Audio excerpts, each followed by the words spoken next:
Hey, VC, Jeff here, and yes, I am going to jump on another contest. I like to support these other channels, you know, it's fun to get involved. So this one seemed like it was fun too because I knew I could do it. Obviously, it's an easy one, and I just wanted to, you know, jump on board. This is from Marty Mac. He just hit 400 subscribers, doing a celebration, giving away a prize. You can learn all about it on the video, which I will have linked below. Go check it out, subscribe, do all that fun stuff. So obviously the name Metal Marty Mac, you know, he's into the metal, and so he wants to see, he loves skulls. He has a bunch of them that he collects, actual, you know, handheld pieces, but he wants to see the artwork on albums that are skulls. Now, obviously in hard rock and metal, mostly metal, skulls are like the logo for everybody. So, but anyway, so yes, most of the stuff we show are going to be definitely on the harder edge metal type stuff. I got a couple different bands that I'm sure a lot of people probably don't really know much about. So, you know, I figured I'd go a little more obscure than your typical, you know, showing ones that everybody knows. I've seen people showing, you know, bands like Death and stuff. There's a lot of bands that have that built in to their stick as far as, you know, their the whole theme of their stuff. Anyway, so let's go with some bands that you probably are a little less likely to know much about. Armageddon, Money Mask. See that? It's got a whole big skull that's got money all over it. What, you think they're trying to make a political statement or something? Who knows? Let's see. Great album. One of my favorite from the early 90s area. Final Prophecy. This is a reissue of a bunch of the band's like original demos and stuff. And so you can see on the ground here, if I can get the glare out of there, that's really hard. This is a really shiny thing. That there are skulls on the ground. I'll knock my light down a little bit and see if that helps any. Terraphobia Evolution is a giant skull on the front. If you can see that. I don't know why today it seems like there's just so much. Next up is One Bad Pig. Love You to Death. Got themselves a little skull cap. Haha, I got a skull and a cap. Anyway, there you go. This was autographed by the band. This was great stuff, great stuff. That's a punk band, actually. Yeah, so, you know, even some punk bands do some skulls in there. And this is fun. This is fun. Here you go. Total Destruction Comes by Vengeance. And look at that. You got half the guy's a skull and half the guy's the skin. You can see he's getting blown away by the force as destruction comes. And then you got the sticker that came with it. You can cover up over that so that record stores will buy it and put it on their shelf because it looks too grotesque. Anyway, that was the original way that they did the CD when it first came out back in the 90s. The various bookstores didn't want to have this grotesque picture, so the label took a sticker and put it on the outside of the jewel case to cover that up. And so you saw that. And then when you open the jewel case, you saw this. So when they reproduced it on vinyl, they reproduced that for the vinyl. All right, these last few, I'm going to show a bunch of albums, but they're all by the same band. There's 3 different bands here I'm going to show just because I knew this would be easy pickings. These are all bands that have skulls on a lot of their albums. So in this case, every one of their albums has a skull on it. They only have 5. Only 4 of them are on vinyl, so I'm showing you 4. The 5th one never came out, but sure enough, it has a skull. Grave Robber.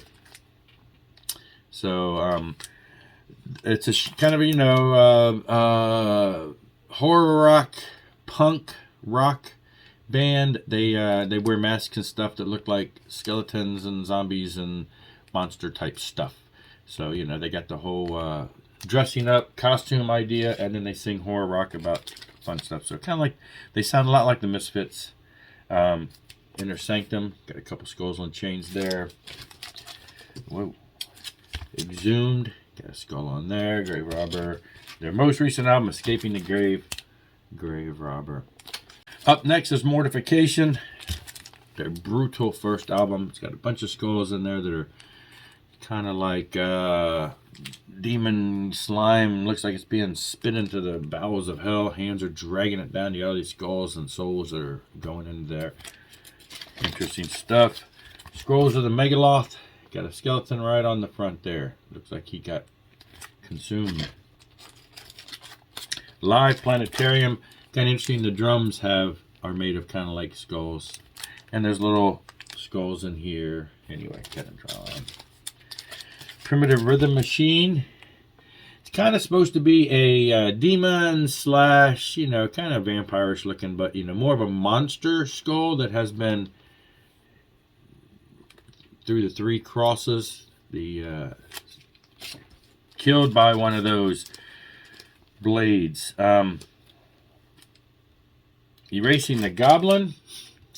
It's got a big strong guy getting ready to go kill this demon looking guy, but you can see on the back wall there's skeletons and skulls and all kinds of fun stuff in there. So, and then I think this is actually their last album that they put out, Realm of the Skeletor. It's guy's got hair and everything, but he's a skeleton. So, and lastly is a band that has probably, well, again, every album has a skull of sorts on here, and there's a bunch of them. I'm going to run through them real quick just to show you the different designs. It's kind of neat when a band picks a theme and then just changes it up each time, kind of like Eddie from Iron Maiden, where it's always going to be Eddie on the cover. We're doing something different.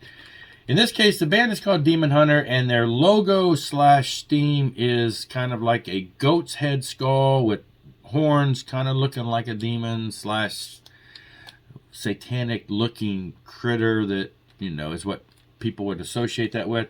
And then it's got a Demon Hunter. It's got a bullet hole through its head. So every album has some kind of a weird looking form of that demon head skull with the horns. It's kind of like their logo, but it changes every time into animals or whatever you'll see. So, I mean, this one looks like some kind of a space creature, but you can see the horns, you can see the bullet hole, and then you got this, you know, you'll see it more clearly than others. And then on this album, there's actually, you open it up, there's all kinds of different pictures. And they just keep changing it up to make it look a little different each time.